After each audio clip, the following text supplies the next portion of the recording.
Goeiedag vriende, vandag luister ons na 1 Tessalonisense hoofstuk 3. Daarom, toe ons dit nie langer kon uithou nie, het ons dit goed gedink om alleen in Athene agter te bly. En ons het Timotheus gestuur, ons broer en medewerker van God vir die evangelie van Christus, om julle in julle geloof te versterk en te bemoedig, sodat niemand deur hierdie beproewinge ontstel word nie. Julle weet tog self dat ons daartoe bestem is. Want ook toe ons by julle was, het ons herhaaldelik vooraf vir julle gesê dat ons verdruk sal word, iets wat, soos julle weet, inderdaad gebeur het. Daarom het ek ook, toe ek dit nie langer kon verduur nie, vir Timotheus gestuur om vas te stel hoe dit met julle geloof gaan, en of die verleier julle nie miskien verlei het, en ons moeitevolle arbeid vergeefs was nie. Maar vandat Timotheus van julle af by ons aangekom en die goeie nuus van julle geloof en liefde aan ons oorgedraai het, dat julle derentyd goeie herinneringe aan ons het en daarna smag om ons te sien, soos ons vir julle, is ons, wat julle betref broers, te midde van al ons nood en verdrukking, vertroos deur julle geloof. Want nou leef ons, mits julle vas in die Here bly staan. Watter dank kan ons immers na behore aan God bring oor julle, vir elke vreugde oor julle wat ons voor ons God het? Terselfdertyd smeek ons bedags en snags baie ernstig om julle van aangesig tot aangesig te mag sien, en om te kan voorsien in wat aan julle geloof by julle ontbreek. En mag God, ons Vader self, en ons Here Jesus, ons pad na julle rig. Mag die Here julle liefde vir mekaar en vir almal laat toeneem en oorvloedig maak, soos ons liefde vir julle ook is. Mag hy julle harte versterk, sodat julle met die koms van ons Here Jesus, saam met al sy heiliges, onberispelik in heiligheid voor ons God en Vader kan wees. Amen. Ons lees tot sover uit die woord van die Here. Wat gebeur wanneer mens vir iemand wag wat op pad is, maar jy hoor niks van die persoon nie?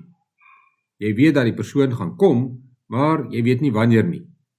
Jy weet nie waar hy is nie, jy bel en stuur boodskappe, maar daar is geen reaksie nie. Dan raak jy bekommerd. Jy begin vreeslike dinge uitdink oor wat die probleem kan wees. Jy kan selfs begin dink dat die persoon jou ignoreer, of dat hy nie meer wil kom nie. Paulus het vir die gelowiges in Thessalonika die evangelie verkondig. Hy het hulle vertel dat Jesus Christus God is, wat na die aarde gekom het, om hulle van hulle sondes te bevry. Hy het ook vir hulle vertel dat Jesus gaan terugkom. Nou wag die Tessalonisense vir die wederkoms, maar daar gebeur niks. Intussen word hulle ook vervolg as gevolg van hulle geloof. Dit maak vir Paulus bekommerd dat hulle sal afdwaal van die geloof. Daarom wil hy hulle baie graag gaan besoek. Hy wil vir hulle nog nuus oorbring oor Christus. Nog goeie nuus wat hulle sal laat vashou aan die geloof. Nuus wat hulle sal aanmoedig om reg te lewe en te volhard solank as wat dit nodig is. Paulus stuur daarom vir Timotheus na hulle en Timotheus kom terug met goeie nuus. Ten spyte daarvan dat hierdie gelowiges nog jonk in die geloof is, en ten spyte daarvan dat hulle verdruk word, staan hulle vas in die geloof. Hoe is dit moontlik? Dit is moontlik want die Here self lei hulle en hy bewerk geloof en liefde in hulle harte. Soos hierdie eerste Christene wag ons ook op Christus se wederkoms. Maar ons hoef nooit bekommerd te raak nie. Ons hoor gereeld van Christus. Ons weet waar hy is, en al weet ons nie wanneer hy kom nie, weet ons dat hy beslis weer sal kom. Al die goeie nuus van ons Here Jesus is vir ons in die Bybel opgeteken. Wanneer dit vir ons moeilik word om te volhard in geloof, of wanneer ons swaar kry as gevolg van ons geloof, kan ons al die goeie nuus weer en weer gaan lees. Ons kan enige tyd met ons Vader in die hemel praat oor ons bekommernisse. Paulus sluit hierdie gedeelte af deur die Tessalonisense te verseker dat hy vir hulle bid. Hy bid dat hy die geleentheid sal kry om hulle geloof te versterk. Hy bid dat die Here self die gelowiges sal lei en dat hy hulle liefde vir mekaar sal laat toeneem en dit oorvloedig is. En hy bid dat God hulle harte sal versterk, sodat hulle kan vasstaan tot die einde toe. Mag dit ook ons gebed vir mekaar wees. Mag ons mekaar oorvloedig lief hê en mag ons moeite doen om mekaar se geloof te versterk, sodat ons almal, saam met al sy heiliges, onberispelik in heiligheid voor ons God en Vader kan wees. Kom ons bid saam. Here ons God, ons hou ons oë op die horison vir u wederkoms. Die nag is amper verby en dit is amper dag. Ons hoor al die voeltjies fluit wat die nuwe dag aankondig.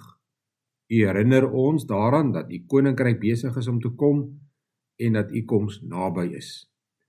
En ons sien so daarna uit en daarom roep ons uit, Maranatha, kom Here Jesus. Terwyl ons op pad is na u wederkoms, gee u ons 'n roeping en 'n taak.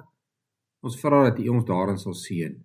Lei ons dat ons soos gelowiges in hierdie wêreld sal leef en dat ons altyd gereed sal wees om 'n antwoord te gee oor die hoop wat in ons leef. Ons bid vir die wêreld waarin ons woon. Ons vra dat u vrede sal gee in daardie dele waar daar oorlog is en dat u ook met gelowiges sal wees wat in daai omstandighede ook swaar kry. Wil u ook hulle gebruik om te getuig van die hoop wat in hulle leef. Ons bid al hierdie dinge deur u groot genade alleen. Amen.